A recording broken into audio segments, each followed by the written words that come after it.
All right, so today I got to talk about my favorite boring subject of aircraft fasteners. You might think that aircraft fasteners are just a couple of rivets because we've talked about rivets already. There's more to aircraft fasteners than rivets. The first one I need to talk about is nut plates and nut clips. So the nut plates are going to be in areas where we need to open up the access panels often. They're held together with small rivets. They'll use screws to hold the panels on. Sometimes we'll use those to install interior fasteners, stuff that's going to be removed often. So the other thing is when we install these aircraft nut plates, we use a tool called a nut plate jig. The nut plate jig works, we'll drill the hole that we're supposed to drill for that jig. We'll take this nut plate jig, drop that in the hole that we've just drilled, drill that hole there, and it really doesn't matter where we drill it as long as it's within edge distance. You drill that hole, you flip it over, and there's a pin on this side. That pin slips in that hole that you've just drilled, along with the stud in the original hole, and you drill that hole, and it should match up to that nut plate exactly. And then we'll go ahead and countersink that hole and install that nut plate. It's one of the more active things that we do with sheet metal mechanics is install nut plates that get blown out or they've froze up and the mechanics have to drill the screws out. So mechanics are end up replacing those nut plates pretty often. The second one is going to be, the second one's the nut clips. Nut clips, they do use nut clips on aircraft. Nut clips are similar to the ones that you'll have in your car that hold like your door panel on. Show me one right here. Basically what they do with these nut clips is you will slip that over, you'll drill the hole, you'll slip that over the metal, and it just holds it into place. There's a locking mechanism on them. They come in different shapes, sizes,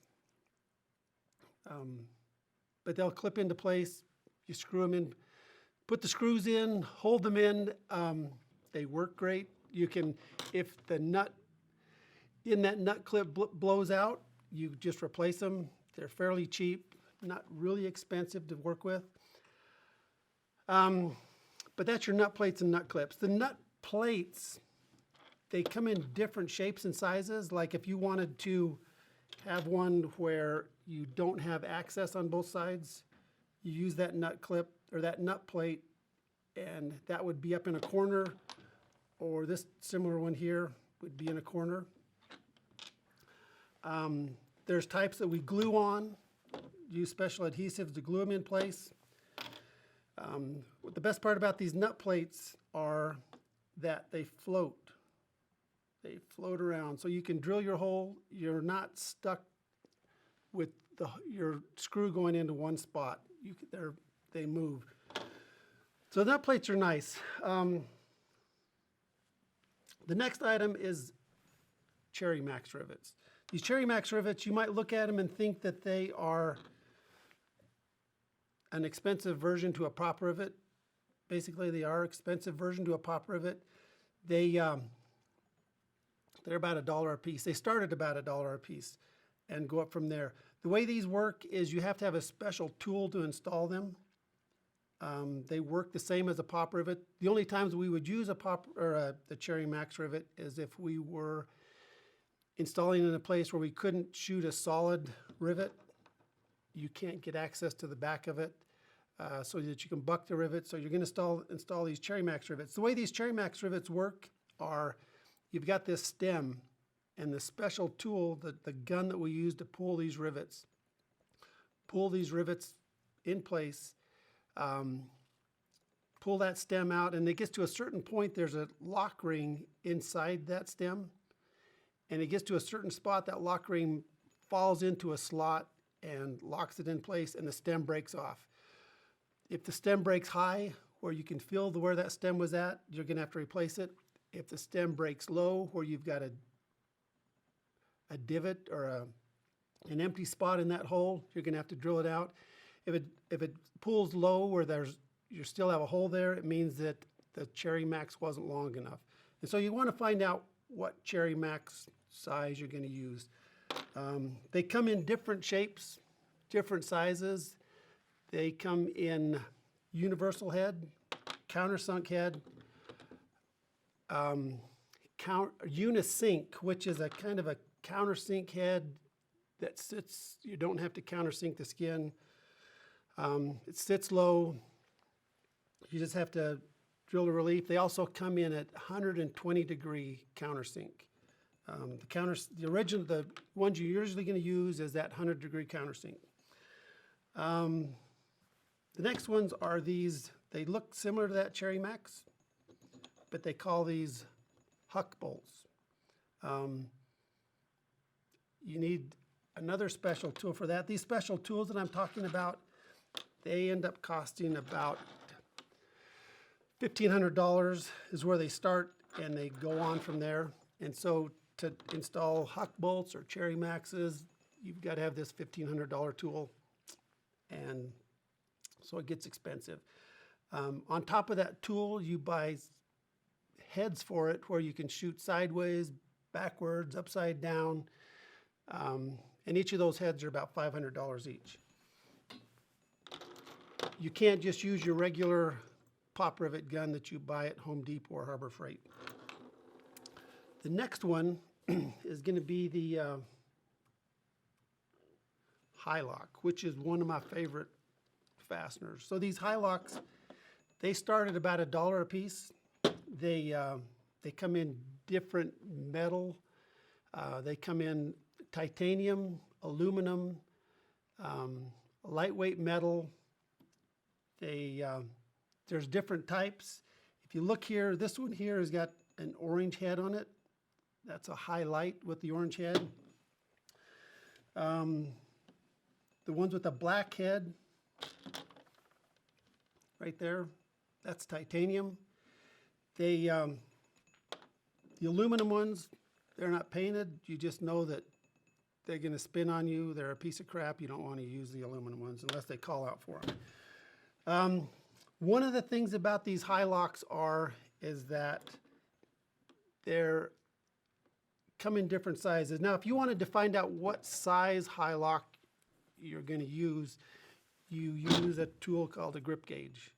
This grip gauge, the way it works is you drop that gauge in the hole, and it locks on the back side, and you can read what size it's going to be. This here reads out to be a -4, which is 4/32. And so you'd get a -4 or a 4/32 high lock. Depending on what type of high lock you're going to use, if you can look, if I could show this to you. So if you notice there's two different sizes of heads on these, those heads mean that one of them is tension, one of them is for shear. So the shear would mean that they're trying to, whatever purpose this is put together for, it's going to rip that high lock in half inside. And so they make this high lock a little bit stronger. If it's the tension type, it means they're trying to pull that part apart. And so the tension has got the bigger head for pulling it apart. The shear has got the smaller head for holding it together. Those also work for our, check that, the universal head. Those are the same size. One of those heads is the tension, one's the shear. So you've got different sizes of different types of high locks. They also, if you happen to mess the hole up on the high lock installing it, there's a nominal. I don't know if you can see that. A first over, second, they go second and third. As you look at the shank on those high locks, there's different sizes. And what happens is if you mess up somehow and you drill a bigger hole than you need to drill in, you've got 3 chances to make it right.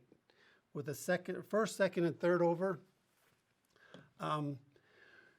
which if you look at these high locks, so the way you install these high locks is you use an Allen wrench.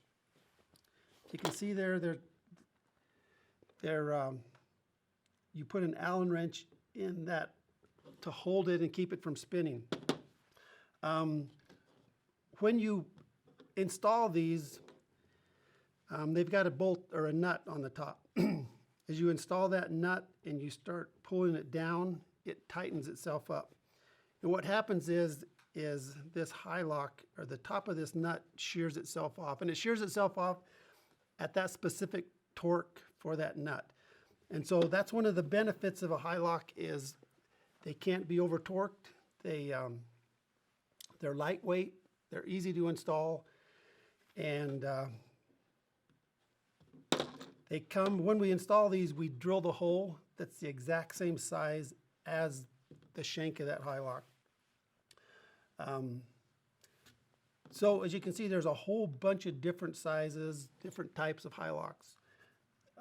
When the company I used to work for used to have a room, and they had it full of high locks. These high locks were expensive. This room was about a 10 by 10 foot square room with shelves, and they used to call that the $1 million room because there was over $1 million worth of fasteners in that room. And so as you can imagine, building an airplane gets expensive. These high lock, the collars that they install on these high locks, as you look here on the table, there's a whole bunch of different colors of collars. There's red ones, there's blue ones, there's black ones, there's some orange ones. It's not because the person who was making those collars that day decided that they were going to make all blue ones, and the next day they decided to make all red ones.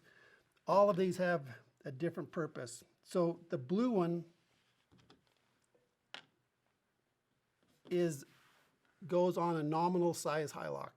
So that means that if you're putting a brand new high lock in and it's the smallest high lock, not this first, second, third over, you'll use the blue high lock collar. If you go with the second over, you'll go with the red one.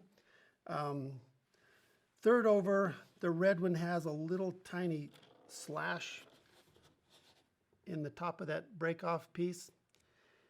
That's for a second over. And a third over is a black collar. So you have to know which collar goes on which high lock at all the times.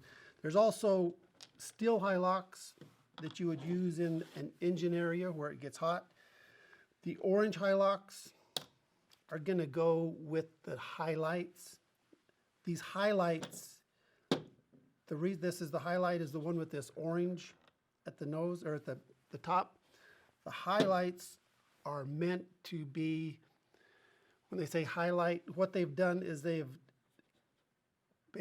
taken one thread off of the high lock, make it one thread shorter, which makes that bolt actually lighter, which means the airplane can put a couple more passengers on, or maybe some more magazines for you to read, or maybe even food for you to eat while you're on the airplane, because now the airplane's lighter when they've got a whole bunch of high locks on, or highlights on there. But that's my high locks, one of my favorite ones to deal with. The next one is, they've got these tools called, well, let's go with these, the Joe bolts. A Joe bolt is basically, it's a fastener that, rather than the shank of that fastener swelling up and swelling in the hole, what happens is it swells on the backside. It's threaded so that the fastener stays solid with the tool that you're using, keeps it from moving, and there's a threaded shank on it that pulls it up. As it pulls it up, it pulls this washer up into there, keeping that into place. Where they would use these is if there's composites and they don't want the composite area to be deformed or smashed. They come in different sizes, shapes.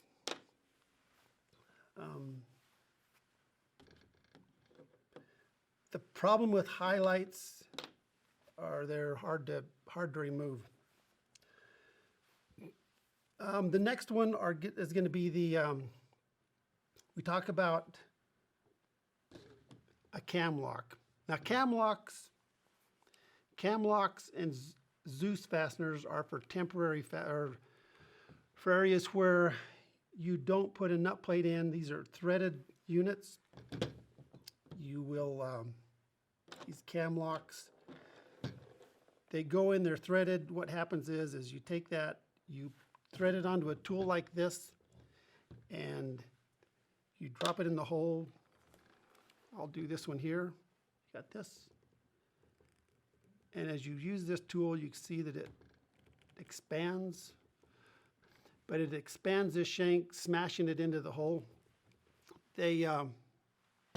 What happens with those is if you over torque it, they spin, and when they start spinning, you can't get the screw out.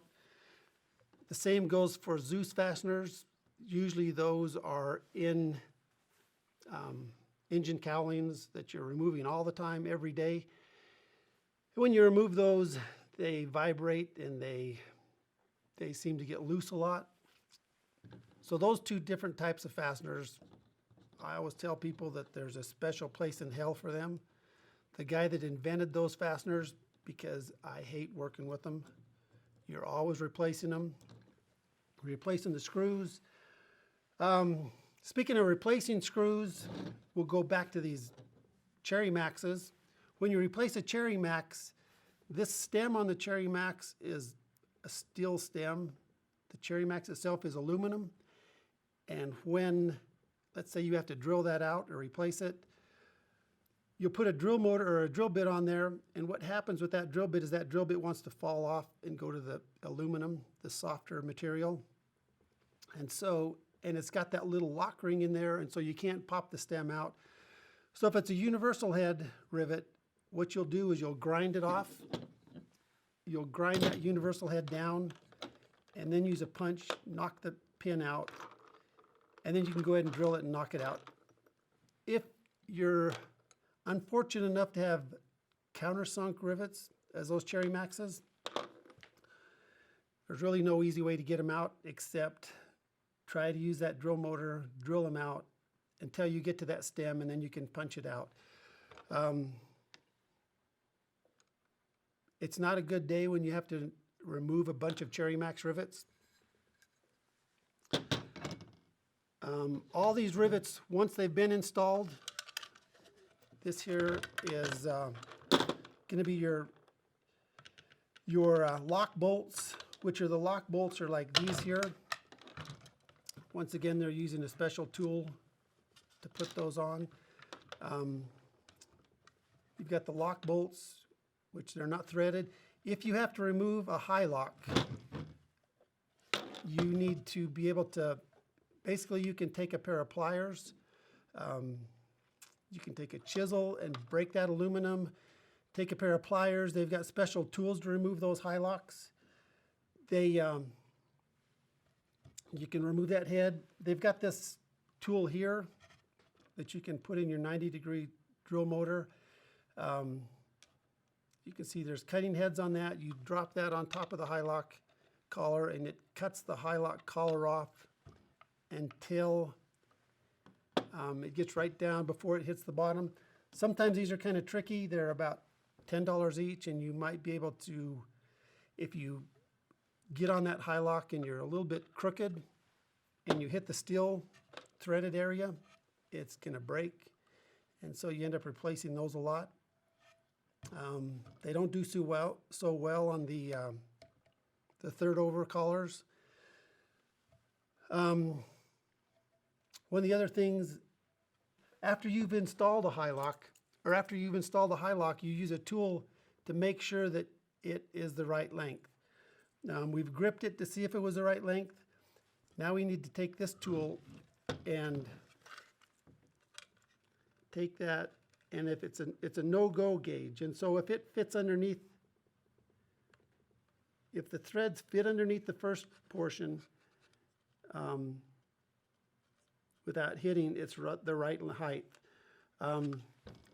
Use that no-go gauge. Basically what you're looking for is two 2 rows of threads sticking out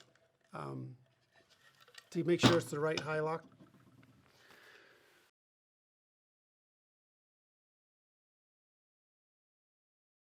One of the things that we have to do when installing high locks is, if you look at these high locks are made, they're machined. And so what they're doing is, when they machine them, is a regular bolt that you buy at Ace Hardware or Home Depot. That bolt has been cast or just stamped out.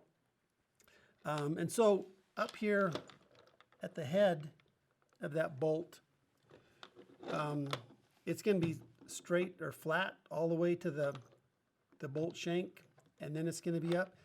That's going to be the first area on a bolt that breaks. So if you over torque a bolt, it's going to break. Usually it's going to shear off right where the head of that bolt's at.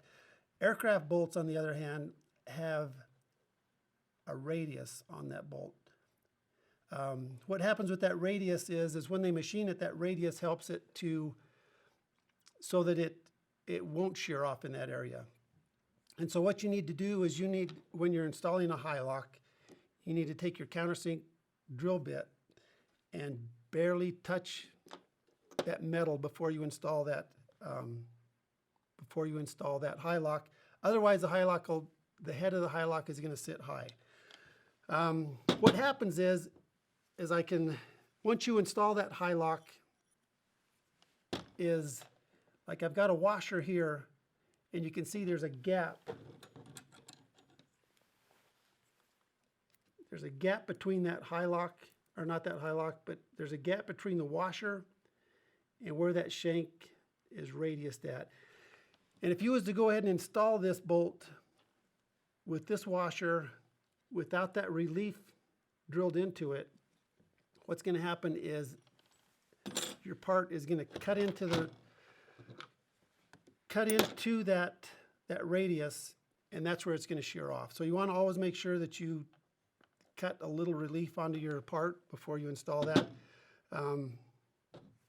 Just in reference, this here bolt was installed, and it was installed with the washer upside down, and so the washer cut into that radius.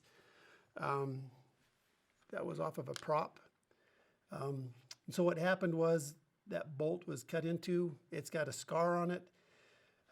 You don't want your prop falling off. You don't want the head of your bolt falling off, which would in turn make your prop come off. And so make sure that you cut the relief for that high lock before you install it. I'm sure I'm missing stuff here, but let me see what I'm missing here. High locks, when you install a high lock, you use an Allen wrench to go in that hole. The other tools, this high lock is going to go in, and it's going to go in as tight as possible. So if you was to mic this high lock and figure out the width of that bolt, the hole that you're putting it into should be just a hair smaller than the width of that bolt. So this is going to go in an interference fit. You don't want this bolt to go in, and as you're tightening the nut up on it, you don't want it to spin on you. Sometimes it will spin. If it does spin, then we use an Allen wrench in that hole to hold the bolt, and then we can either take your basic boxed end, open end wrench and tighten that up. If you want to do it a little quicker, there's ratchets that we use. The ratchets that we've got have got a hole in the head of that ratchet that you can drop the high lock, or you can drop the Allen wrench in that hole, and it comes out the backside into your high lock, and it can hold it or keep it from spinning. Using a ratchet, you can get it done a little bit quicker. There's also tools, if you worked at one of the aircraft manufacturers, where it's an air tool that made specifically for installing high locks. They work well, they work quick, because you want to build an airplane quick and make lots of money. I've never used one. But there's toolkits to install these if you need to. There's friction wrenches that if you only get like a half a tooth on your ratchet, the friction wrenches work great. When you're removing them, you use the chisel, use these high lock cutters, use a pair of pliers. The next item is a taper lock. Boeing has decided to make a bolt, and this taper lock is basically a bolt that is larger at the bottom, at the head of the bolt, than it is at the thread of the bolt. It is probably just a small amount larger at the top. But the reason behind these taper locks are, as the aircraft, Boeing usually has them in the wing of the aircraft. They fit tight. The aircraft is, remember, the aircraft wing, the top of the wing in flight is under compression, and while it's on the ground, it's under tension. So it's being squozen on the ground, trying to tear it apart. And with these taper locks, this bolt stays in its one spot. It's not going to move. It's part of the airplane. The problem with the taper lock is that if you have to remove it, it gets a little tricky. Usually, since these are on the wing, they're inside the fuel tank. You'll have to go in there, find out which taper lock it is you got to remove the nut or the collar on the backside of that taper lock and knock it out. It's usually not, when you knock one out, it's usually not the one that you were supposed to knock out. So it's just trial and error. You keep trying until you find the right one. And by then you've knocked out about 5 taper locks and you have to reinstall them. When you reinstall a taper lock, you have to bump it up to the next size. So what you don't want to do is drill the head of that taper lock off and try to push it through the aircraft, because remember, the top is larger than the bottom, and no matter how hard you try, you're not going to be able to knock that through. But you usually only see those on Boeing aircraft, top and bottom of the wing. There's another fastener called a cherry buck. These cherry buck rivets are bimetal rivets, which means they're made of 2 different types of metal. Usually when you install a cherry buck, it's going to be really hard to install, so you've got to get the biggest rivet gun you've got and hit that as long as you can, and hopefully it's going to mushroom the head out. And it's going to do it right.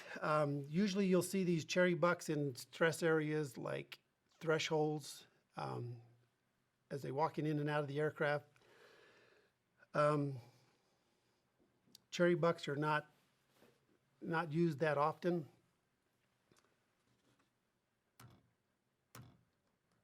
And that's about it.